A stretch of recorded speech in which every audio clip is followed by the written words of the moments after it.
stop right there. Go ahead and stop right there. This Idaho state officer is pointing his flashlight at 70-year-old Alan Bruce, was in the middle of dumping human body parts in a nearby river after murdering, dismembering, and meticulously covering up the crime scene. Oh, so he's an actual demon from hell. Holy shit. Like, I underestimated this guy, and that's what's dangerous. You really shouldn't do what I just did, like underestimating strangers. He didn't just kill somebody, he dismembered them, and he's this old. As luck would have it, the dog picks up a scent, but can't pinpoint a specific location. The reason for that is something officers haven't realized yet, because there is no single place where Patrick might be. He's already been dead for 2 nights, dismembered, and scattered across the very mountains deputies are now searching. Oh God, wait, that is such a morbid thought to imagine. The dog is kind of like wandering all over the place because it's picking up scents from multiple directions. That's because its owner is dismembered and he's been scattered in multiple directions now.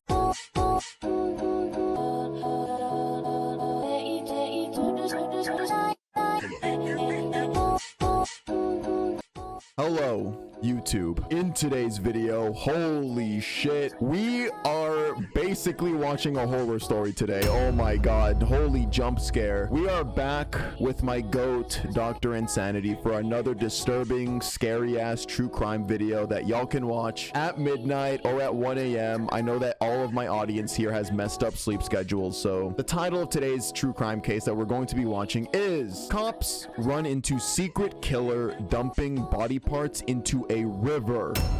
It's scary, but at the same time, I'm not gonna lie, this beginning frame is a little goofy. It just looks like this regular, like blurry, old-looking guy, and it's just Alan Bruce. You know what I mean? I don't know why it's funny to me. Like, oh yeah, that's just Alan. No, yeah, I mean, what caught my eye in the thumbnail is this old, skinny, creepy-looking dude in the middle of this dirt road on some night. And yeah, apparently he was caught dumping bodies into a nearby river. Old-ass man. He's 70 years old, so it's just like, who do you think... Who or what do you think he killed? I think he could have killed animals and maybe could have killed his elderly wife. I don't know. I just don't see him killing able-bodied men. I'm gonna go ahead and guess maybe his wife or a child. But anyway, let's get into this. Let's learn what he did. Let's go. Who are you? Stop right there. Go ahead and stop right there. This Idaho state officer is pointing his flashlight at 70-year-old Alan Bruce. He has no idea that the man he just ran into was in the middle of dumping human body parts in a nearby river after murdering, dismembering, and meticulously covering up the crime scene. Oh, so he's an actual demon from hell. Holy shit. Like, I underestimated this guy, and that's what's dangerous. You really shouldn't do what I just did. Underestimating people, like underestimating strangers. He didn't just kill somebody, he dismembered them, and he's this old. I don't know why I think somebody old couldn't do these things. Dismembering and meticulously covering up the crime scene. Okay, so what are you doing? Got a big problem going on down here, and I just want to make sure you work to that, guys. All right, so you're just trying to keep an eye on stuff then. Yeah, excuse me for if I got you excited. All right. After Alan walks away, it would take investigators days to discover exactly what he dumped in the river, leading them through a twisted maze of misleading clues and disturbing discoveries, and what might be the worst crime these small-town officers will ever uncover. Oh, it seems bad. Oh, I don't want to see that. Friends. Oh my god, were the bodies in there? And also, dude, like, these small town crimes often end up being the most fucked up and the most scary. Oh, it seems bad. You can pick your friends and you can pick your nose, but you can't pick your family. There is no body found. He was reduced down to nothing. Dude, does anybody else here agree with me? Like, I swear to God, small town crimes, murders often are the ones that, like, are the real brutal ones. Yeah. It's a routine late spring in central Idaho. Tucked deep within its mountains sits the remote town of Challis, a place surrounded on all sides by rugged terrain and long stretches of wilderness. And at the center of it all runs the Salmon River, better known as the River of No Return. The small town of Chalice is home to fewer than 1,000 residents. Crime rates here are remarkably low, and serious violent homicides are unheard of. But that's about to change, because a heinous crime happened somewhere in this town, and what's left of it now is in the Salmon River, waiting to be found. Yeah, he just pointed it out. Crime may happen at lower frequencies in small towns, but when they happen, they fucking happen. They make a splash. They're always some crazy shit. The investigation begins on an early Saturday afternoon, less than a year ago, when an elderly woman walks into the local police station to report someone missing. When he's upset, I'm just surprised he hasn't been back to see. That's why I'm concerned. Yeah. Do you know what he was wearing last when he left? A pair of boots, blue jeans, and I think it was a dark t-shirt and a baseball cap. And he's got a little pug rider that is with him everywhere. Who was Patrick to It's you? one of my dear kids that I've taken under my wing. Okay, so not biological. No. Okay. It was a picture. Yeah, picture. Okay. Does this picture resemble what he looks like right now? His beard is a little fuller and his hair is in better shape than that. The man in those photos is 47-year-old Patrick Shelton. His adoptive mother, Helen, goes on to explain that Patrick spends most of his time up in the mountains, cutting and selling firewood, often late at night. He's got a chainsaw, usually at least one weapon on him, and his dog Ryder is always by his side. In most missing person cases, it takes days before investigators get a solid lead to work with. But in the town of Chalice, that process is about to be cut short. I remember you mentioned something about when you talked about him going to Yeah, that is a big advantage of small towns. Like, obviously, I mean, there's just less people. There's less people that you have to go and ask around. More people know about each other. More people are familiar with each other. It makes the investigation process a little bit easier. It's still difficult, obviously, and nothing is easy, but it's a little bit less stuff to go through when compared to larger cities. on Bruce's. It seemed like you said something to where they had some conflict recently. They have. Yeah. Okay. Do you know why he went there? He was supposed to go move his motorhomes. And when he got out there, Alan had moved them with the bulldozer. Okay. Not good. Probably screwed up the transmissions and I don't know. The name Helen mentions immediately rings a bell because officers know exactly who she's talking about. 70-year-old Alan Bruce is a local resident with a rural property just out of town, working odd jobs, including welding and mechanical work. But that's not what people in Chalice know him for, because Alan has a different reputation, built on constant disputes and ongoing conflicts with other locals. Just earlier in the year, he was reported for allegedly throwing gas bombs and setting a woman's property on fire. So based on Helen's What the fuck? Crazy ass old man. Dude, I was gonna low-key guess maybe he's one of these old people with dementia, Alzheimer's. That's the same thing, kind of. Maybe schizophrenic. I don't know. I wanted to give him the benefit of the doubt somewhat, but like, he is actually just a fucked up old man. He was reported for allegedly throwing gas bombs and setting a woman's property on fire. So based on Helen's statement, officers prepare to head out and speak with Alan, see if he can point them in the right direction. At this point, officers aren't too surprised that Alan's name came up and don't expect anything serious. In reality, something already happened between Alan and Patrick just a night ago that ended very gruesomely. While officers are on their way to question him, Alan is still in the middle of covering things up. In just a few seconds, a deputy pulls up to his property. Hey, Alan. How's it going? One thing after another. Hey, I was just coming to chat with you. We had a report that no one knows where Pat is right now. Yeah, they don't. Okay. And I just wanted to touch bases with you because I know you got the stuff off your property, but he was going to come by to pick it up, right? Yeah, Did you ever see him on that? I did. Okay. They came by here. He was unhappy, very unhappy. Okay. But it was just all kind of verbal argument or something, or he was just, okay. And he went and got his stuff then, or? Well, he still has some stuff here. He said he would want to go cut some wood. He needs some money. So he's probably out somewhere out there. Maybe broke down. I don't know. I'm just trying to create a timeline so I know who last saw him. So when was that he showed up here? 2 nights ago. 2 nights ago? 3 nights ago. Let's see, what is it? Thursday night? Okay. In the middle of the conversation, the deputy notices something off about Alan's demeanor. His responses are short, controlled, almost rehearsed. But as the deputy continues asking questions, things start to feel even more strange. And then, did he hang around here long, or did he just go right over? Back and forth. Back and forth? Coming back onto the property? Yeah. Does he still stab stuff here then? He does. Oh, They okay. get it all out. Oh, okay. Like that shed, that wooden shed is his. Yeah. Oh, Okay. the tires in it. And you can see there's a pickup rack just over that board. Oh, just the steel there Yeah, the poking steel- up? Oh, that's okay. his. Okay. So he, Wooden rack over there, back of trackers, like that. okay, Tires. just kind of bunch of crap laying around? Right. Okay. So he got some of it though? Yeah, Do you know where he was taking it to? taking down his motorhomes. Oh, where are his motorhomes? Right here, you walk over there and you see. Okay. Oh, there? There's his Ram Charger, and another one's in front.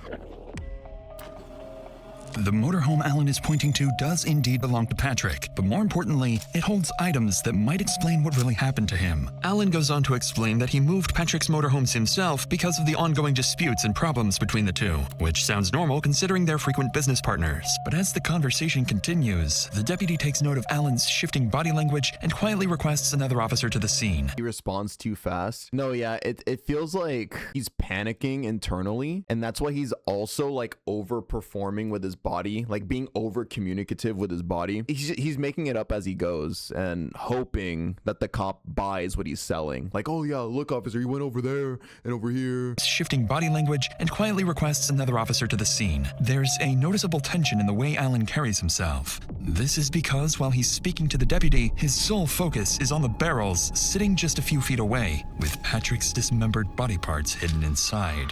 Buddy? He's riding along with me. I was just on a phone call for a minute, so I didn't want to bring that out here, so. So did he stay here last night, or? No. Oh, okay. Okay. And he didn't tell you where he was going to get the wood? Hold on. On my Thursday night, he left here, not last night. Okay. You know, does he have any favorite spots so we can just go He's got a check spot for up there him? at Bayhorse, pretty close to the top. You go up there before you get to the rest area, the potties. This road takes off and goes down the hill and crosses the creek. Uh-huh. Way back up in there is a favorite wood cutting spot for him. Oh, okay. Okay. Is that the only one? Look at his hands. Look at his You know hands. about? Wait, That's wait. the only one he took me to. Oh, okay. Look how much he's fidgeting with his pockets, bro. You may be the last person that saw him because he would have then gone up there that night potentially. Yeah. He keeps going like this. Yeah.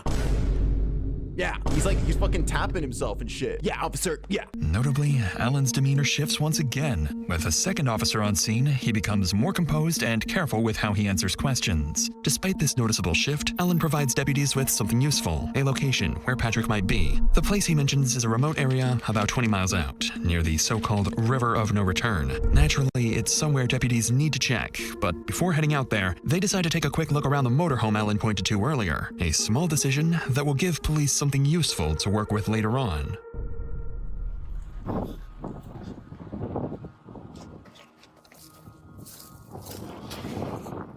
The doors are ratchet strapped closed.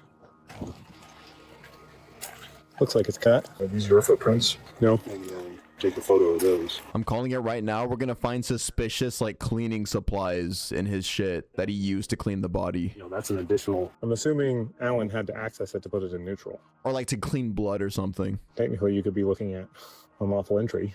Clearly, the locks have been tampered with, consistent with Alan's explanation that he moved the motorhome himself. It's a small detail, but one that could give officers grounds to detain him later on, depending on how this unfolds. But without a warrant, officers can't search inside the motorhome, so they step back, leave the scene, and head towards Big Hill, where Patrick might be. At this stage, there is still no confirmed crime. Alan has been forthcoming, and nothing directly points to anything serious just yet. But by the end of this night, police will have more than one suspect on their hands, and what might be the worst crime this town will ever see. Roughly 2 hours later, deputies arrive at Big Hill where Patrick was known to frequent for cutting firewood. On the ground, deputies notice tire marks and begin following them, and as they continue along the trail, they spot something in the distance. A red pickup truck matching the description of Patrick's vehicle. That is so fucking sus. That is so sus. Look at how, like, this is just straight up plains. Such wide open wilderness for a random car to just have driven out here and left out there, and it just so happens to be the vehicle of the dead man that they're looking for. That's nah. A red pickup truck matching the description of Patrick's vehicle with a damaged windshield. Yeah, I think that's normal. I believe so. Hey, Pat! Pat! Pat, it's Custer County Sheriff's Office! Can you hear us? Dog's in seat. Alive? What was the dog's name? Ryder.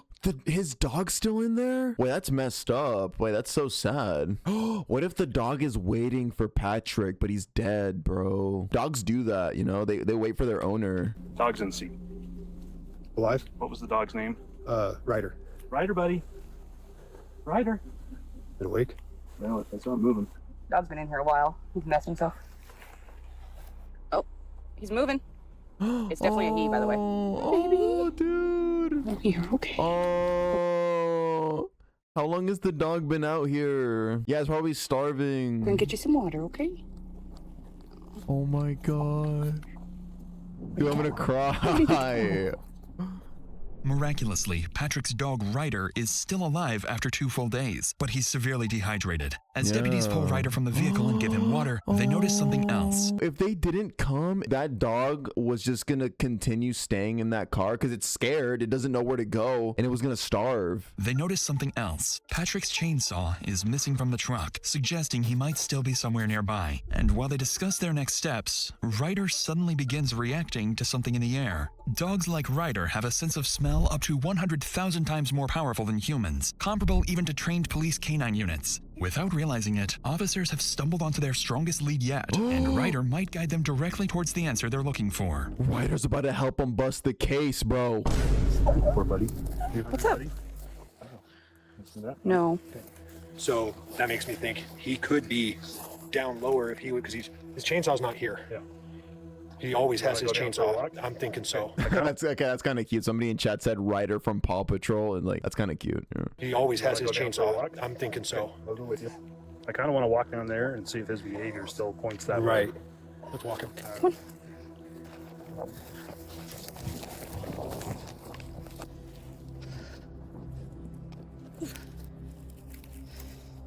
Dude, you gotta give me a break. How is the dog that's been dehydrated and starving for 2 days performing better than you? He's outlasting you in stamina. What the fuck? We can't go down that. That is a completely down. There is no angle to that. I'm arguing with a dog. As luck would have it, the dog picks up a scent, but can't pinpoint a specific location. The reason for that is something officers haven't realized yet, because there is no single place where Patrick might be. He's already been dead for 2 nights, dismembered with his own chainsaw, and scattered across the very mountains deputies are now searching. Some of his remains are already floating down the river of no return, just 20 miles from where they're standing. Oh God, wait, that is such a morbid thought to think, to imagine. The dog is kind of like wandering all over the place because it's picking up scents from multiple directions. That's because its owner is dismembered and he's been scattered in multiple directions now. Bro. None of this is apparent to deputies yet, so they decide to take a closer look at Patrick's pickup truck for any additional clues. What they notice inside is very sketchy. Dark red staining across the interior, heavily soaked towels on the driver's seat, items marked with blood, and a discarded mail letter with the name Ellen Bruce on it. Something violent happened here, and the more deputies think about it, the more obvious what happened to Patrick becomes. So before the evening ends, they secure the scene and return to town where they talk to other acquaintances of Patrick who collectively make one thing crystal clear. Alan had an ongoing feud with Patrick. He recently moved his motorhome using heavy equipment and damaged it in the process. And he's the only person anyone can think of who might want to hurt Patrick. With that in mind, investigators formally identify Alan Bruce as the primary suspect in Patrick Shelton's disappearance. But the reality and discoveries awaiting investigators in the coming hours are anything but straightforward, as they'll soon find themselves investigating more than one suspect. For the time being, though, search warrants are requested for both properties, and Idaho State Police are called in, bringing in a team of experienced detectives. This is always the most frustrating part. They always have to wait for these search warrants. I mean, sometimes they're fast, but sometimes they also take a while. And yeah, it's just like really frustrating when like you're hot on the trail, you're making good progress towards discovering the truth, but we have a legal system, there's a right way to do things, and you have to wait for, yeah. Bringing in a team of experienced detectives. However, as the multi-agency effort is underway, someone in town is simultaneously running their own homicide cover-up operation. As night falls, Alan moves quietly, continuing to dump body parts and evidence in the river and burning anything that could tie him to what he's done. At the same time, police's search and rescue units are mobilized, preparing to comb through the surrounding terrain for any sign of Patrick. Around midnight, Deputy Mike is sent to patrol near Patrick's truck, monitoring the area in case anything changes. A few hours into his shift, something does. This is when they run into him? No way. Dude, I thought this clip was like the very beginning, like chronologically, that this is when they first found Alan. The fact that they are in the middle of the investigation and they already know that Alan is somewhat of a suspect. The fact that they are finding him out at night, very suspiciously on his feet. He's not even driving. He's out on his feet in the wilderness. That's so suspicious. What the hell? That is so creepy. Stop right there. Just go ahead and stop right there. So what are you coming out here for? That guy there, Patrick Shelton, That's his stuff. I kind of looking after it a little bit. Okay. Car down here, and I come down here to investigate. See if someone's ripping him off. Nah. Okay. I didn't know it was you guys. Okay. Well, I turned my lights on, and you still were shining your light at me. Yeah, you had your lights on me. I couldn't see where I was going. Okay. I'm saying I turned my red and blue lights on. Yeah. And you were still spotlighting me. And then I told you, I instructed you to. I think Alan is panicking right now because, I mean, obviously he didn't expect this to happen. So yeah, he's like very, very worried that he's about to get caught. I don't like lights in my eyes about as much as you don't. You know, you had yours and mine, so I got the reason. No, it's not even. Okay. So what are you doing? You're just keeping an eye on. Patrick Shelton. Okay. Got a little fever problem going on down here, and I just want to make sure you work with that, guys. You having a little what problem? Thieving. What? Thievery. Thievery. Okay. Talk to Ethan Kelly about that. He'll tell you. What the fuck are they stealing from you? What is out here to steal? Branches? Leaves? Horse shit? Like, like what is there? What is out here to fucking steal from you? Okay. Thieving. What? Thievery. Thievery. Okay. Talk to Ethan Kelly about that. He'll tell you. Okay. All right. So you're just trying to keep an eye on stuff then. Yeah, make sure nobody's ripping shit off down here. Okay. So, excuse me for if I got you excited. All right. He's lying. 270, 240. We can calm down. On code 4. Out here, in complete darkness, Alan Bruce suddenly appears. Nothing about this encounter adds up, because at this point, Alan isn't just the last person to see Patrick alive, he's been in a dispute with him, moved his motorhome after he disappeared, and now he's out here in the middle of the night claiming he's checking on Patrick's property and protecting it from theft. In reality, Hell he no. came here to finish what he started, to destroy evidence he didn't have time to deal with earlier when deputies interrupted him. Thank you, Dr. Insanity. Yes, that is exactly what he's doing. He's actually just out there finishing the job. He's trying to hide away the evidence, burn it away so that he escapes law enforcement, but that's not going to happen. Worse yet, just minutes ago, he was at the River of No Return a couple miles away, disposing of what was left of Patrick. Deputy Mike doesn't know any of this yet, but this creepy encounter makes it clear that Alan knows something police don't. Unfortunately for him, this is where things begin to crumble, because coming back here tonight is the mistake that's about to collapse his entire cover-up operation. In the early hours of the following morning, investigators used the overnight developments and the encounter with Alan to accelerate the approval of search warrants. With everything they've seen so far, it's clear Alan knows something they don't, and they need to find out what that is. To do that, they put a plan in motion. First, get Alan off the property, search it, and if any hard evidence is found, bring him back and confront him with it. So while detectives get the search warrants approved, one deputy is sent to Alan's property with a simple objective: get Alan into the car and keep him away from the property to avoid destruction of any evidence. Alan, on the other hand, believes he's already taken care of all the incriminating evidence and that there's nothing left to find. When Deputy Kelly arrives at the lot, Alan has no clue how quickly his entire cover-up plot will come crashing down on him. Shit. How's it going? Hopefully your day's a little better than when I last ran into you. You said everything was, well, your truck's still broken down, I guess, so maybe that's not the case. Doing all right? You just hop in the front there. Sure hope he turns up. We got no business.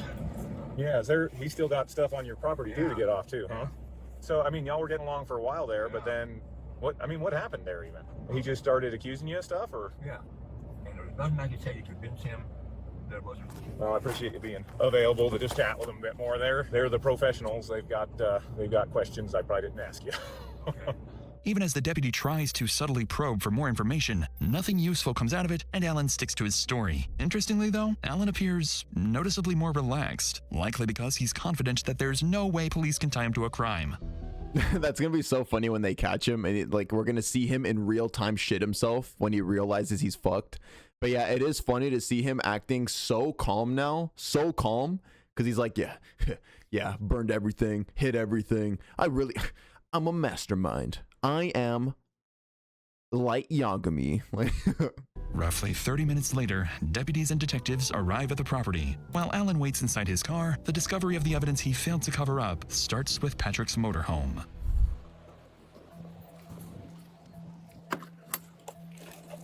Oh, they opened it.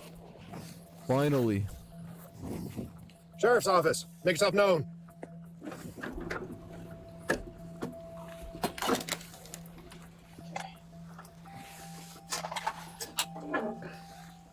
What this is. Got a gun case? Oh. Is there gonna be body parts in here? That's gonna be insane. Patrick's empty gun box is consistent with earlier statements that he always keeps a firearm with him. The problem is, that gun is nowhere to be found in the motorhome, and it was never found in his pickup truck the previous day. With Patrick's motorhome cleared, officers move over to Alan's property. Alan owns multiple structures and vehicles on the lot, and after clearing a few of them, deputies find no obvious signs of a crime. It seems like Alan's cover-up operation is successful so far, but that begins to change as deputies notice something unusual lingering across parts of the property. Already did. Cool. Oh, it stinks bad. Just kind of pull that one down.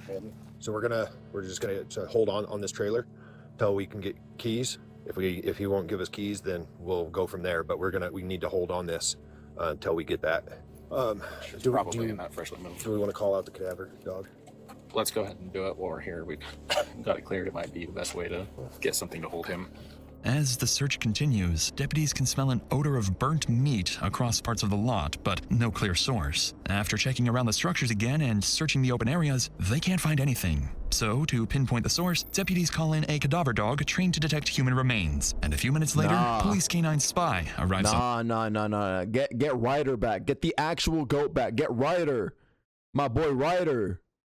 Get that goat dog back. scene. Cadaver dog trained to detect human remains, and a few minutes later, Police Canine Spy arrives on scene. After running the dog across the property, Spy begins alerting to the presence of something inside a set of barrels. I'm rolling. Hey, why are people in chat spamming about Yuri and Yowie? There's a time and a place for that, and it's not right now. What the fuck?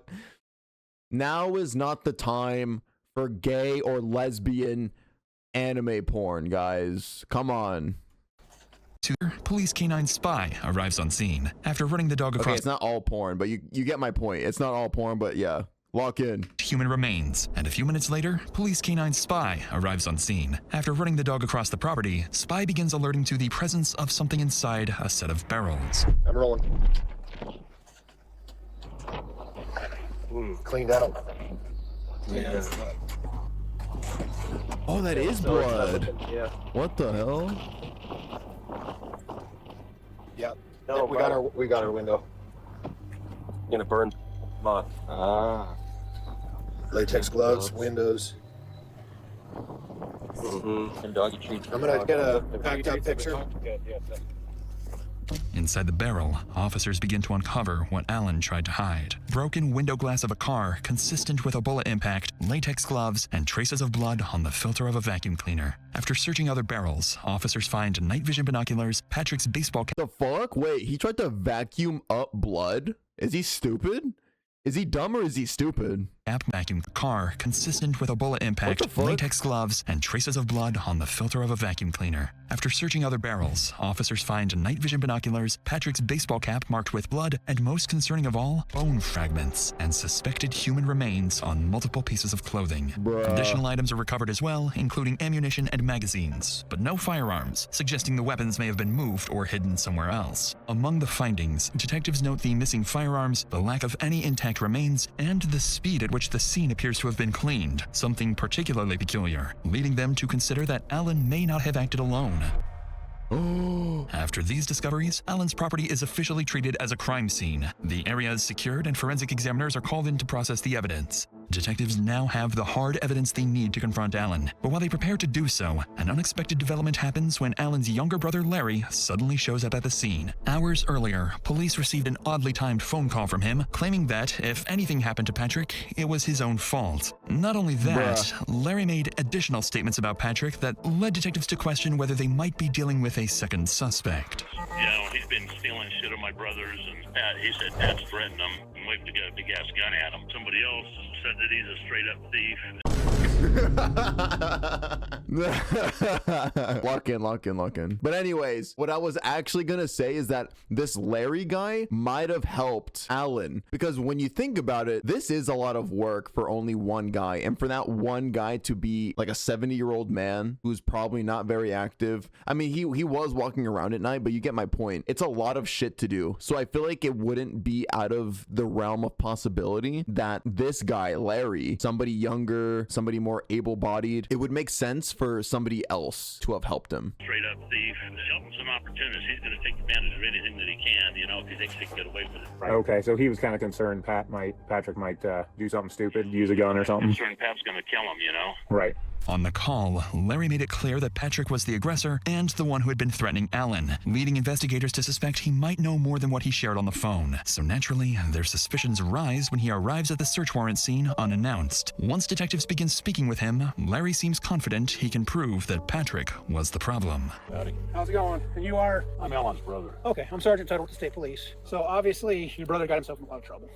That's what it sounds like. It's starting to rain. You want to go in the trailer? We can go sit in the trailer where we're not getting rained on. You said that Shelton, is that the guy's name?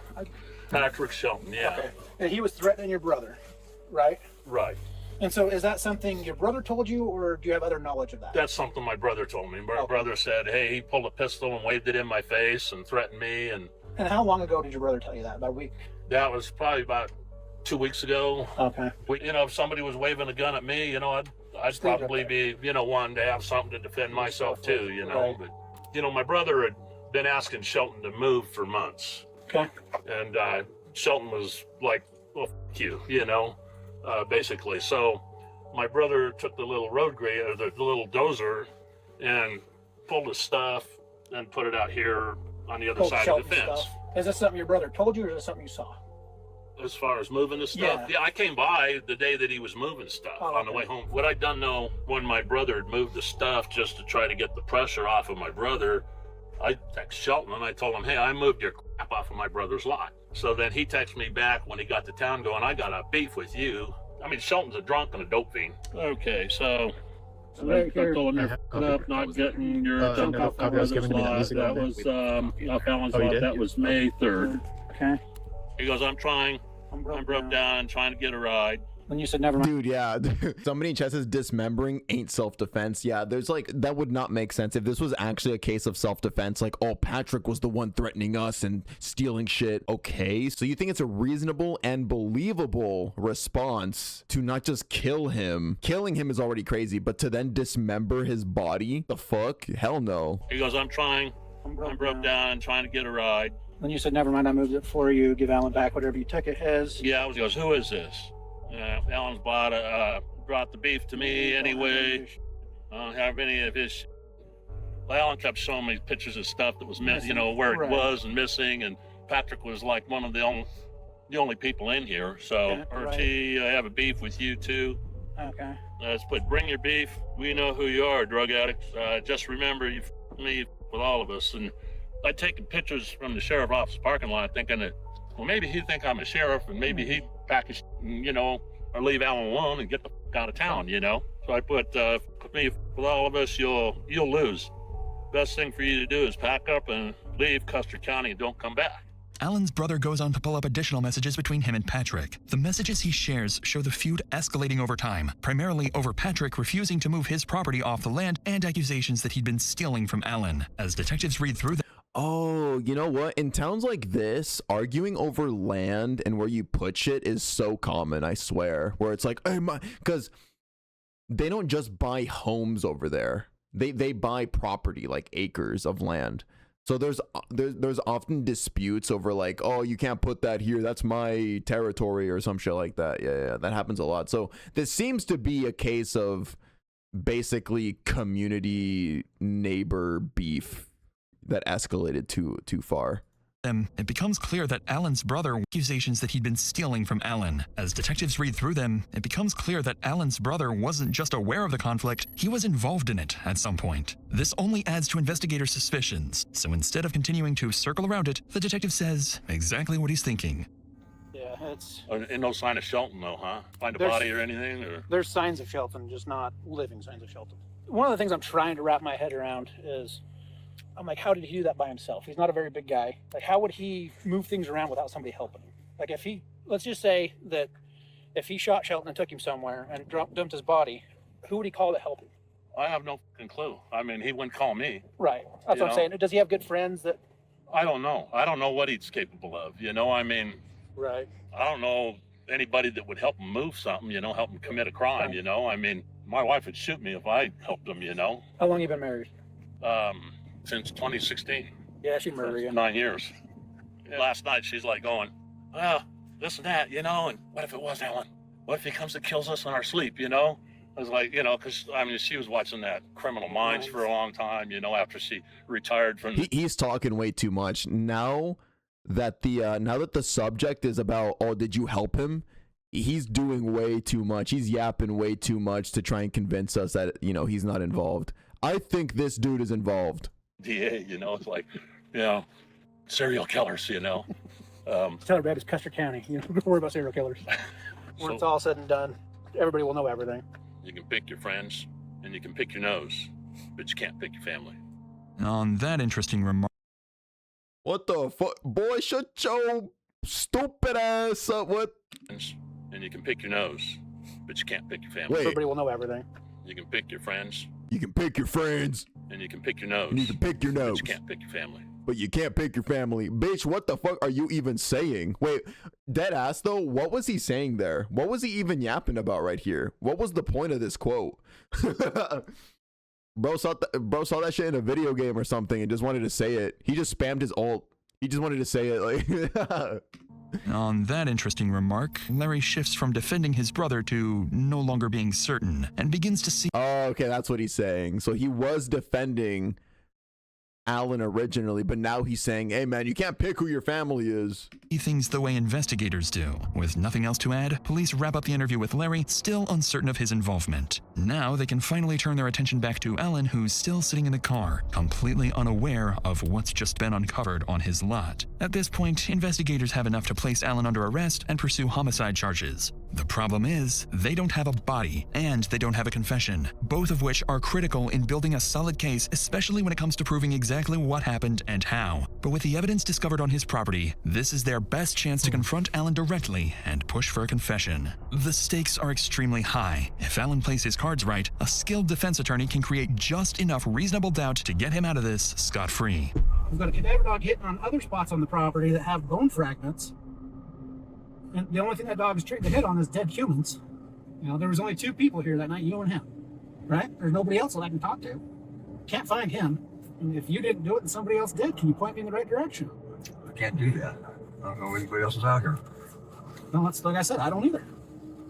Even after hearing this, Alan continues his denial. But this is exactly why investigators brought him back to the property. It's a part of a strategy known as crime scene exposure. Experienced detectives use this technique to confront suspects with something directly tied to the crime, like the scene itself or key pieces of evidence. This creates psychological pressure, making it harder to maintain a lie, and often triggering unexpected reactions or slips in their story. Oh, this is where they could make him fuck up, Alan. Because remember, Alan is under the impression that he's won, that he's escaped, that he's destroyed all of the evidence. If they, like, just by chance, you know, just to kind of pressure him a little bit, show him some of the stuff that they found, like, hey, look what we got. And then Alan, he's gonna freak out internally, like, oh wait, what the fuck? Wait, I thought I was out of the woods. I thought I made it. You're gonna see how he reacts in that instance. So investigators take Alan out of the car and bring him back to the center of the lot, back to the very place where everything likely happened, to see if he will finally break.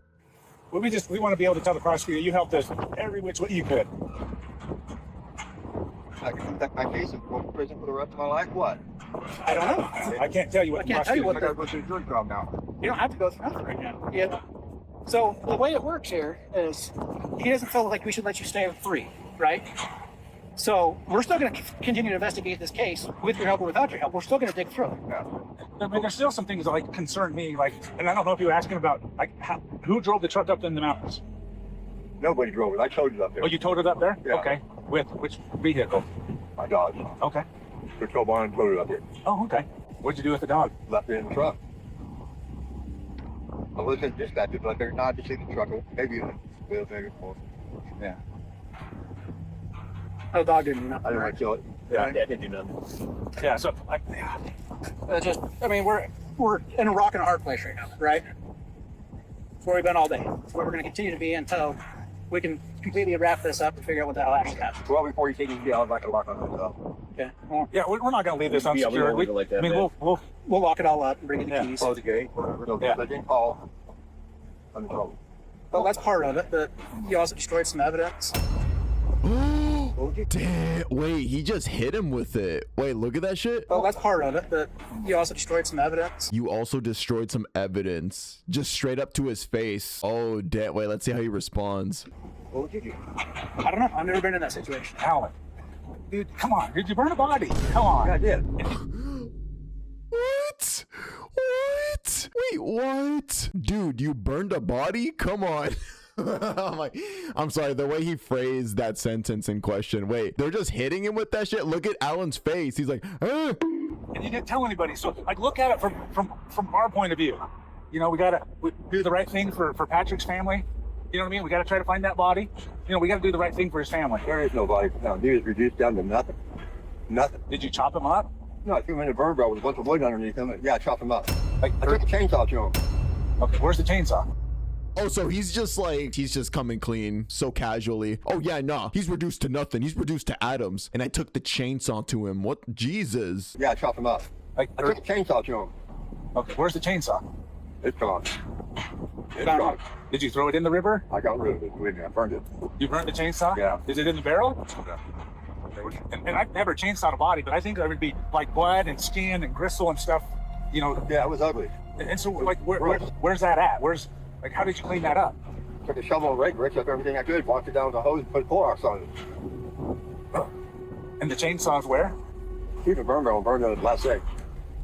Alan finally cracks, admitting that he shot Patrick, dismembered him, and burned the body before disposing of the remains. Jeez, it's just like the way that he vividly described all of it. Yeah, I shot him with a fucking shotgun, and then I took the chainsaw to him, and then I incinerated him to atoms, to nothing. Like, Jesus, dude. It's like he was excited to finally be able to yap about it. And burned the body before disposing of the remains. With a confession now on record, investigators turn their attention to a critical question. Did Alan act alone, or is there something even darker he's still hiding? But before detectives can press further, Alan makes a surprising claim.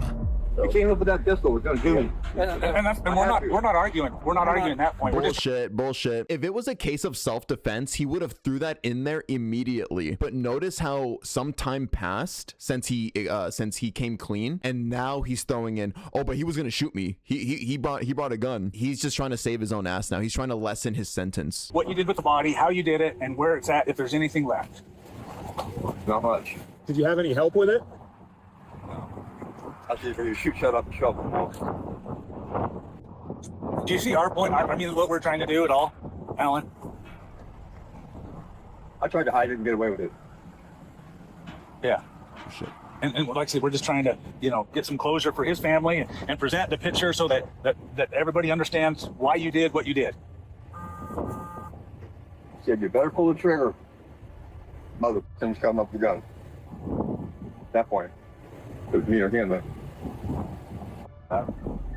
Despite Alan's claims that he killed Patrick in self-defense, it hardly explains the brutality and concealment that followed. Following this, Alan is arrested and charged with first-degree murder, along with multiple additional charges. Later that day, dive teams and officers are sent to the river area where Alan claimed he dumped the remains. But despite extensive search efforts, nothing of evidentiary value is recovered. Dude, that's so sad for the family of the victim, of Patrick, not being able to find the body, not being able to find remains at all. I feel like that's like the closest thing you can get to some kind of closure, like to know that he was found, that your family member was found, but like he's just gone, literally gone. Alan said that he burned the body, right? That he fucking incinerated it. So, oh, poor Ryder. Yeah, the dog, the little puppy. In the days that follow, police obtain a warrant to search Alan's phone, where they find the most critical evidence in the case. On Alan's phone, detectives find a hostile exchange from May 7th where Patrick texts Alan, "You will be seeing me soon. Make your peace." And Alan responds, "Never be at my place after dark or else." But